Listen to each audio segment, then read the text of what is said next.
Bismillahirrahmanirrahim. Assalamualaikum warahmatullahi wabarakatuh. Waalaikumsalam warahmatullahi wabarakatuh. Alhamdulillah. Alhamdulillahi wa kafa wa salatu wassalamu ala rasulillahil mustafa wa ala alihi wa ashabihi bin ahli sidiki wal. Asyhadu an la ilaha illallah wahdahu la syarikalah wa asyhadu anna Muhammadan abduhu wa rasuluh. Allahumma salli wa sallim wa barik ala sayyidina Muhammad wa ala alihi wa ashabihi ajma'in. Rabbi shrah li sadri wa yassir li amri wahlul 'uqdatam min lisani yafqahu qawli. Subhanaka la ilma lana illa ma 'allamtana innaka antal alimul hakim. Hayya bina naftah darsana bi qiraati suratul Fatihah. A'udzu billahi minasyaitonir rajim. Bismillahirrahmanirrahim. Alhamdulillahi rabbil alamin arrahmanir rahim maliki yaumiddin. Iyyaka na'budu wa iyyaka nasta'in ihdinas siratal mustaqim siratal ladzina an'amta 'alaihim ghairil maghdubi 'alaihim waladdallin. Rabbi zidna ilman warzuqni fahma. Allahumma inna nas'aluka ilman nafi'an wa rizqan thayyiban wa 'amalan mutaqabbalan. Allahumma faqihna fid din wa 'allimna at-tawhid. Alhamdulillah ya, hari ini kita masih ada kesempatan ya. Mohon maaf saya tenggorokan lagi kurang sehat dari kemarin nih. Saya kurang tahu kenapa, mungkin lagi cuacanya apalagi ya, pilek, demam ya, mudah-mudahan tetap semangat ya selama masih bisa bersuara, insya Allah ya, mudah-mudahan dengan cara ini insya Allah bisa cepat sembuh, amin ya rabbal alamin. Hasanan wal an iftahna kitabakunna as-safha salat sunnah ya. Salatumi'ah sabata asyar. Salatumi'ah salasa 300 300 sabata asyar 317 ya. Tatawwu, nah sini ya, tatawwu ya, dari kata ta'ah. Pernah dengar ta'ah ya, apa artinya ta'ah? Ta'ah yuti'u, taat. Nah, at-tatawwu di sini maksudnya sholat sunnah. Masru'iyatu, masyru'iyatu syarat-syarat sholat sunnahnya apa? Syarat-syarat tatawwu, syariat tatawwu, sholat sunnah disyariatkan liyakuna jabaron lima asa ayyakuna qad waqa'a fil faraidi min. Liyakuna jabar maksudnya apa? Ini apa sih tujuannya sholat sunnah kita apa? Yang selama ini kita sholat sunnah ya. Nah ini kalau di sini disampaikan bahwasanya sholat sunnah tujuannya untuk menutupi, menambal ya, kekurangan dari sholat fardu. Selama ini kita sholat fardu, sholat subuh, duhur, asar, maghrib, dan isya, itu sholat fardu. Nah, mohon maaf, apakah sholat fardu kita ini sempurna selama ini? Ya kan? Itu pertanyaannya. Nah, di sini ada ditambah namanya sholat sunnah. Ya, ini untuk menutupi, untuk menambah kekurangan dari sholat fardu. Walamma fi sholati min fadilati, itulah sholat sunnah keutamaannya. Tujuan sholat sunnah tuh ya, tujuan sholat, mohon maaf saya musik ya. Oke, ada suara-suara itu dia, mohon maaf. Langsung ya, jadi sholat sunnah tujuannya apa? Untuk menambal, untuk menutupi sholat fardu kita, ada kekurangan dari sholat fardu kita. Misalnya nih, kita sholat subuh, sholat fardu, terus ada bacaan-bacaan yang kurang tepat, ada mungkin pikiran-pikiran kita nggak pas gitu kan, masih mungkin kurang khusyuk ya, ya itu. Jadi tambahnya sholat sunnah itu penting ya, jangan hanya sholat fardu aja tanpa sholat sunnah ya, karena mungkin sholat fardu kita masih ada yang kurang, itu belum sempurna. Jadi bagaimana cara menyempurnakannya? Yaitu dengan sholat sunnah. Ibarat kita punya kendaraan, motor, sepeda motor atau mobil. Ya, apa kewajibannya? Harus masuk bengkel selama itu diservis, ganti oli, ya kan? Harus itu, kalau enggak ya rusak gitu kan. Nah, tapi bagaimana caranya agar yang diservis itu bertahan lama? Ya kan, mobil itu bagus, terawat, gitu kan? Karena habis diservis ganti oli, bagaimana caranya? Harus kita rawat, ya kan? Kita bersihkan mobilnya atau sepeda motornya, ya kan? Kita cuci. Nah, terus mesin-mesinnya kita bersihkan, ya kan? Nah, itu penting untuk menghindari kerusakan karena habis diservis. Nah, sama dengan sholat kita. Sholat fardu kita, ketika ada kekurangan, ditutup, ditambal dengan sholat sunnah. Oh ya, tujuannya ya. Penting sekali ini sholat sunnah ya. Jangan merasa kita ini sholat fardunya merasa sempurna. Belum tentu, hanya Allah yang tahu. Yang bisa menilai sholat kita itu hanya Allah. Ya. Fa'an Abi Hurairah. Nah, dari Abi Hurairah, anna Nabiyya sallallahu alaihi wasallam, bahwa Nabi Muhammad sallallahu alaihi wasallam qala, bersabda, inna awwala ma yuhasabun nas bihi yaumal qiyamati min a'malihim as-shalah. Sesungguhnya inna awwala, pertama kali, ma yuhasabu, hasab ya, dihisab manusia ya, dihisab bihi, darinya yaumal qiyamah, pada hari kiamat nanti, min a'malihim, dari amal-amal dia, dari kegiatan-kegiatan dia di dunia. Itu apa?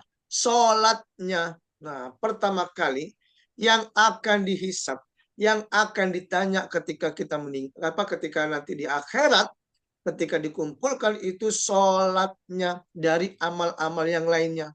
Nah, itu. Jadi sholat kita akan dipertanyakan. Makanya itu pentingnya sholat. Makanya sayang kalau kita melihat ada orang tidak sholat. Nah, otomatis kan kalau nggak sholat ditanya gimana? Pertanyaannya kan, bagaimana, apakah kamu sholat? Nah, jawabannya kan pasti harus jujur. Ya, nggak bisa bohong di akhirat. Karena yang menjawab anggota badan, menjadi saksi. Kalau nggak sholat, udah. Susah. Itu yang nggak sholat. Nah, tapi, yaqulu rabbuna lil malaikatihim. Dan Allah mengatakan kepada malaikatnya, wa huwa a'lam. Dia yang tahu. Unzuru fi sholati abdi. Lihatlah sholat hambaku, kata Allah. Coba hai malaikat, lihat sholat hambaku. Ya atammaha am naqsaha. Kah sholatnya dia sempurna? Nah, tuh. Am naqsaha, apakah kurang? Apakah tidak sempurna? Nah, itu kata Allah ya. Coba lihat malaikat itu, hamba-hambaku. Dia sholatnya gimana? Benar nggak? Fa'in kana tama, tuh kata Allah. Fa'in kana tama, kata tama. Apabila dia itu sholatnya sempurna, dia benar, khusyuk, tulis dia sempurna. Subhanallah ya. Wa in kana intaqasa minha syai'an, apabila dia itu nggak sempurna, ada kekurangan dalam sholatnya, ya, buru-buru, pikirannya kemana? Kola. Nah, apa kata Allah? Hebatnya nih ya. Kalau dia ini, coba, hebatnya kita tuh bersyukur ya, subhanallah. Allah itu masih beri kesempatan kita itu apa? Walaupun sholat kita ini belum sempurna, masih kurang, masih ada jalan yang jalan lain, masih ada solusinya. Tuh ya. Kalian itu misalnya sholat kamu nggak sempurna, nggak bisa khusyuk, masih ada kok jalan keluarnya, masih ada solusinya. Tuh, apa itu? Unzuru hali abdi man tatawwa'ah. Tuh. Lihatlah untuk hambaku, siapa di antara mereka yang sholat sunnah. Tuh, hebat ya. Kalau misalnya kita kurang sholat, merasa nggak sempurna sholat kita, masih kurang, nah kita dituntut untuk sholat sunnah, untuk menutupi, untuk menambal kekurangan dari sholat fardu. Tuh, ya kan?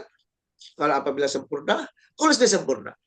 Tapi bukan berarti kita sholat kita sempurna, lalu nggak sholat sunnah. Enggak. Memang kita langsung dapat nilai. Apakah kita langsung dapat hasil? Sholat subuh, udah nih tadi kan, ditanya, dikasih tahu sama malaikat, Tamsil, sholat kamu sempurna, bagus. Udah. Nah, apa begitu? Enggak kan? Itu hebatnya. Kita nggak dikasih tahu. Dan juga nggak dikasih tahu juga, kamu sholatnya nggak sempurna, udah. pasti bawaannya kita masih pikiran gitu kan, subhanallah. Itu sholat-sholat kita kan dikumpulkan nanti, sedang dikumpulkan dan nanti akan dikasih tahu nilainya, akan dikasih tahu rapotnya. Nih, hasil sholat kamu nih, sholat fardu kamu begini nih. Nah, kekurangannya banyak. Nah, tapi kamu untung sholat sunnah nih, misalnya ini masih mencukupi. Nah, coba kan masih sedikit menutupi. Tapi kalau orangnya sholat sunnah banyak, sholat fardu dan sholat sunnah banyak, nih kamu nih sholat fardunya masih banyak kekurangan. Tapi karena sholat sunnahnya banyak, akhirnya kamu bagus. Wow, ya kan? Coba kalau kita pikir-pikir, kebanyakan mana sholat fardu apa sholat sunnah? Ya kan? Sholat sunnah paling banyak. Makanya sholat fardu itu cuma 17 rakaat kan itu sholat fardunya. Tapi kalau sholat sunnah ada sholat fajar, sholat rawatib, ada sholat duha, ya. Tuh ada sholat apa apalagi nih banyak sholat tuh sholat sunnah, sholat tahajud. Oh, subhanallah. Lebih banyak dari sholat fardu. Nah, berarti kan kita merasa bahwasanya sholat kita ini belum belum rapi nih. Nah, mudah-mudahan dengan sholat sunnah kita banyak menutupi, ya. Fa'inkan lahu tatawwu. Apabila dia ini sholat sunnahnya banyak, rajin, nah tuh ya. Wala atimu li abdi faridatahu min tatawwu'in itu. Sempurnakan hambaku sholat fardunya dari sholat sunnahnya. Tuh, subhanallah ya. Jadi sholat fardunya itu sempurna karena sholat sunnahnya dia itu rajin. Oh, subhanallah. Nih kita alhamdulillah ya diberi kesempatan belajar oleh Allah. Jadi kita tahu keutamaan sholat sunnah. Ya keutamaan sholat sunnah, subhanallah. Oh, nah coba kalau kita udah tahu harus semakin banyak kita sholat sunnah. Ya, mumpung kita masih hidup, mumpung kita masih sehat, mumpung kita masih bisa sholat, alhamdulillah. Ya coba kalau udah susah duduk, susah berdiri, susah duduk, susah berbaring, jangan repot itu ya. Tuh.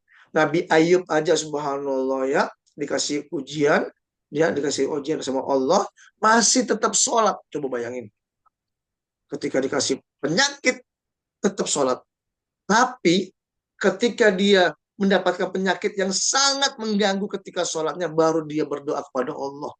Maksudnya minta, ya Allah, ini penyakitku ini betul-betul sulit disembuhkan, sulit sekali karena mengganggu kekhusyuan sholatku. Bayangin itu.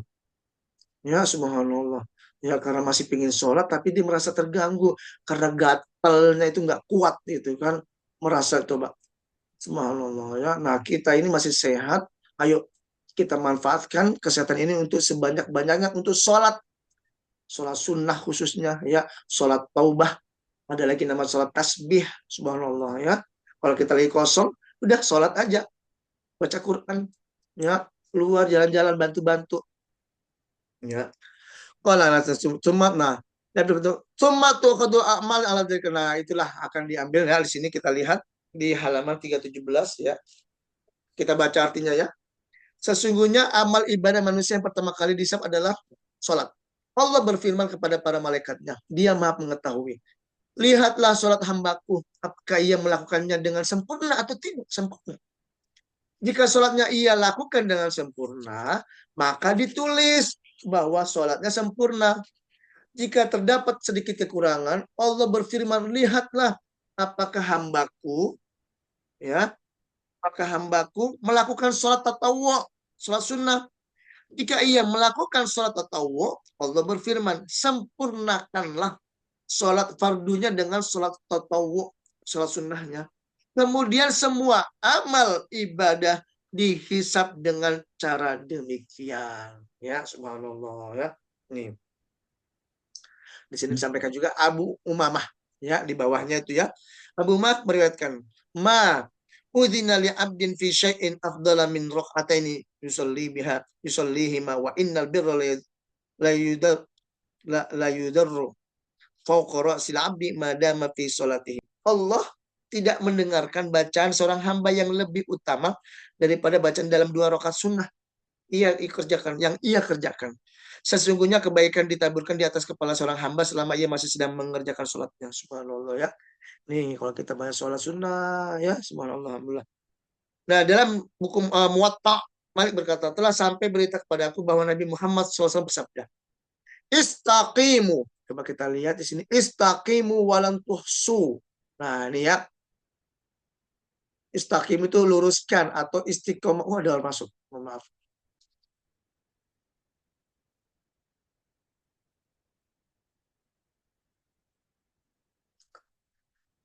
Istaqimu walan tuhsu. Wa'lamu anna khairu a'malikum as-salah. Tuh.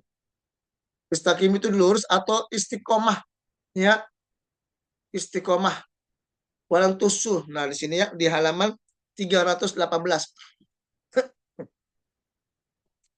Istiqomalah kalian. Kalian tidak akan dapat menghitung, subhanallah tuh ya. Kita nggak bakal bisa menghitung segala amal yang soleh dan kalian tidak akan dapat beristiqomah dalam hal. Wa'lamu anna khair a'malikum as-shalah wa la yukhafidu 'alal wudu illa mu'min. Nah, di sini ya. Jadi beramalah dan amal ibadah kalian yang paling baik adalah sholat. Tuh. Amal yang utama yang kita lakukan sehari-hari itu sholat paling penting. Hanya orang mukmin yang selalu berwudu pasti, ya. Kenapa kita dianjurkan banyak sholat sunnah? Karena kita berwudu, berwudu suci, ya, bersih, ya. Nggak ada sholat nggak pakai wudu, pasti pakai wudu, ya. Nih pentingnya. Muslim meriwayatkan Rabi'ah. Aku berkata, Rasulullah SAW bersabda, mintalah. Aku berkata, aku meminta aku dapat menemanimu di surga. Beliau bersabda, apa ada permintaan yang lain? Nah, di sini ya, istihbabu sholatu fil bait nanti ya. Di sini. Kalau begitu bantulah aku dengan cara memperbanyak sujud. Nah, harus banyak-banyak sujud kalau kita ingin masuk surga. Nah, sekarang halaman 319. Istihbabu sholati fil bait. Nah, ini dia. Disunnahkan sholat sunnah, dianjurkan sholat sunnah di rumah. Nah, kenapa sih kalau kita dianjurkan laki-laki nih?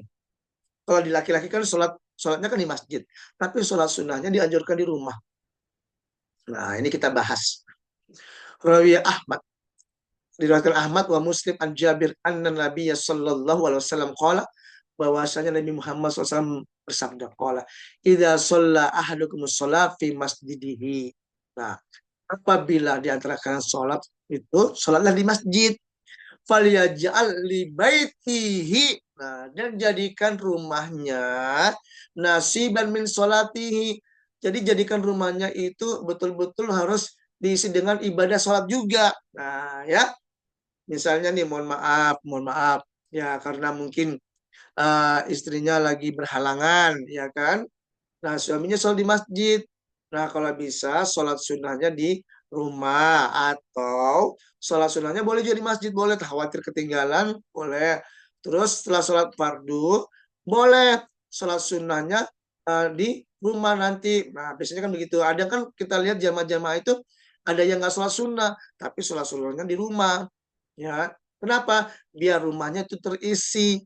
Ya, fa innallaha azza wa jalla ja'il, ya, menjadikan fi baitim sul khairan. Tuh, Allah Subhanahu wa taala akan menjadikan rumahnya itu dengan sholatnya itu akan menjadikan baik, mendapatkan keberkahan. Tuh penting banget, ya, rumah itu, ya, dan seisinya itu bagaimana berkah, bagaimana harmonis, ya, ya, mawaddah warahmah, sakinah mawaddah warahmah itu harus diisi beribadah, ya, sholat sunnahnya di rumah, ya, baca Quran. Memang itulah pentingnya, ya. Jangan sampai rumah kita ini, nah, di sini dijadikan nggak ibadah, ya. Wa inda Ahmad anna Rasulullah sallallahu alaihi wasallam qala salatul rajul fi baiti tatawan nur. Tuh, salat seseorang di rumahnya, salat sunnah itu akan mendapatkan apa? Cahaya. Ya, kalau kita isi rumah itu dengan banyak sholat sunnah, maka semakin banyak cahayanya, subhanallah. Ya, faman sya'a nawwara baitihi, dan barang siapa yang menghendaki maka akan mendapatkan cahaya di rumahnya. Ada lagi, Wan Abdullah bin Umar qala Rasulullah SAW, ij'alu min salatikum fi buyutikum. Jadikanlah rumahmu itu banyak diisi dengan sholat-sholat sunnah. Kalau perempuan sholat fardu dan sunnah, ya. Wala tattakhiduha kuburon. Tuh, jangan dijadikan rumahnya itu menjadi apa? Seperti kuburan, ya. Astagfirullahaladzim, ya. Tuh. Kalau di kuburan masih mending, masih kosong, masih sepi, ya. Ya kalau di rumah, ya ada yang ini lagu apa ya gitulah. Alhamdulillah ya, jangan sampai ya diisi sekarang macam-macam, ya. Udah banyak-banyak diisi sholat sunnah, baca Quran, ya, tasmi, ya, tilawah, biar dapat banyak cahaya. Ya, semua itu pentingnya kalau kita isi ya soal apa rumah kita tuh coba itu apa kalau kita berarti ini penting sekali kita dianjurkan sholat sunnah di rumah, ya kan? Seharusnya laki-laki kan sholatnya di masjid, sholat fardu pasti di masjid. Tapi kenapa nggak sholat sunnahnya di masjid? Kenapa diperbolehkan atau dianjurkan sholat sunnah di rumah? Ya kan? Biar rumah itu nggak seperti kuburan. Ya, agar rumah itu akan mendapatkan keberkahan, harmonis. Ya, makanya kalau mohon maaf, kalau di dalam rumah itu ada yang ribut, ya marah-marah, ya anak suka marah-marah, ibu marah sama anaknya karena anaknya begini, marah, ya kan? Anaknya juga kadang-kadang kesel sama ibunya baru tuh aja, ya. Mohon maaf, apalagi suami istri, misalnya suaminya kesel sama istrinya, ya itu kurangnya keberkahan dalam rumah, kurangnya cahaya, ya kan? Coba kalau di rumah itu diisi banyak sholat, banyak baca Quran, banyak tilawah, ya, banyak ngobrol, banyak. Saya yakin harmonis rumah itu, ya. Subhanallah. Itu pentingnya kalau kita isi.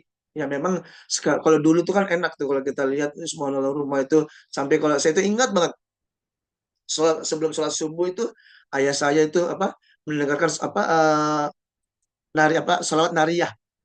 Wassalatu wassalamu alaihi, itu saya ingat banget itu subhanallah. Pakai radio ya. Dulu tuh ingat pakai radio itu. Ya, radio ya Allah enak gitu kan ke masjid. Alhamdulillah dulu itu kita nggak ada coba ya kayak handphone apa. Jadi kita bisa ke masjid, habis itu kita lupa makan. Enak hidup dulu itu kalau kita kembali yang dulu itu. Coba kalau sekarang, aduh, kita malah ya karena fasilitas semakin banyak fasilitas, makanya betul kata almarhum Kiai Haji Zainuddin MZ kan, beliau mengatakan dunia ini semakin lama semakin berubah, ya kan, semakin berubah, semakin bertambah, semakin berkurang ibadahnya.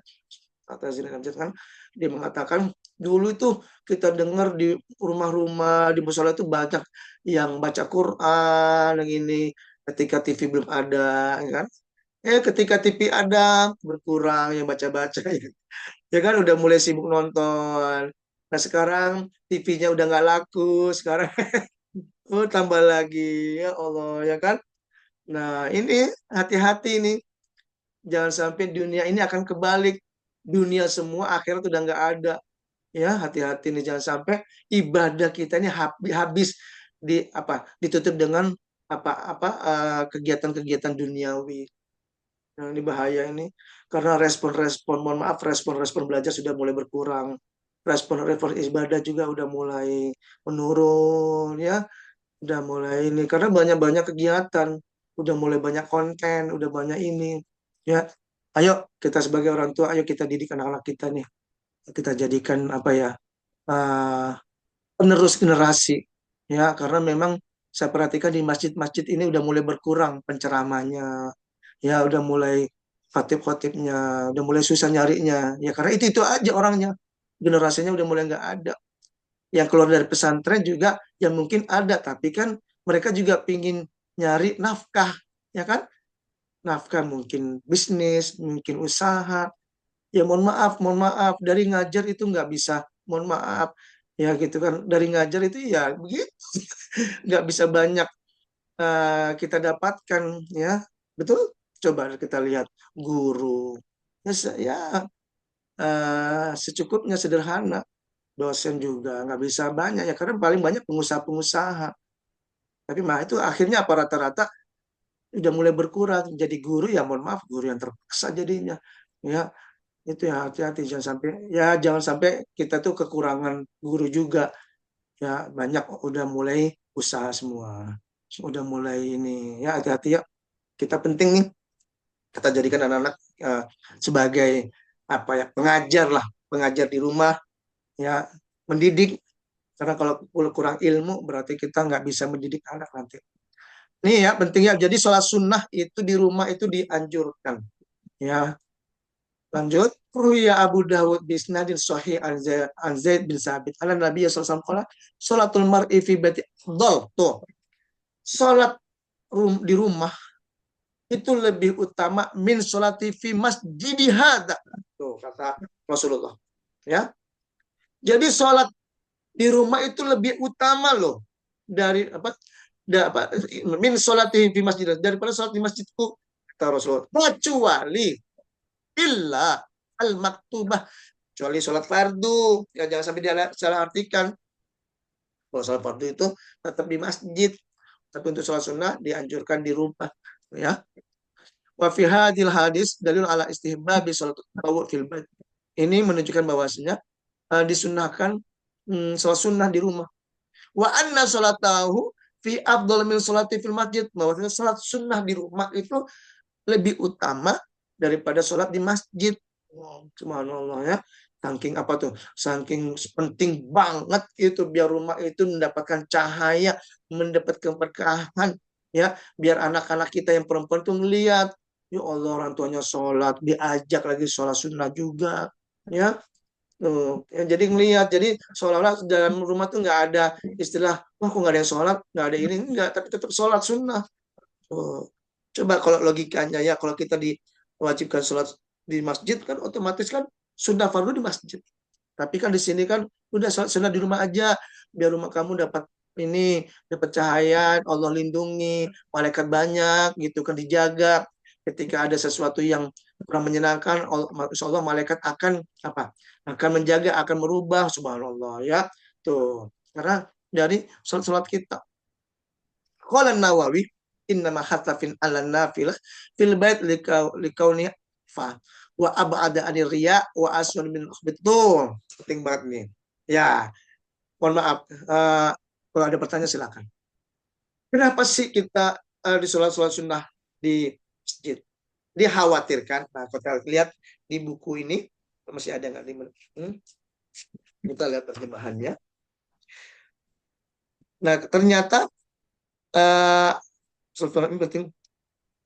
Disunahkan bagi seorang muslim mengerjakan sholat sunnah di rumahnya halaman 320. Karena dengan demikian, nah ini ya,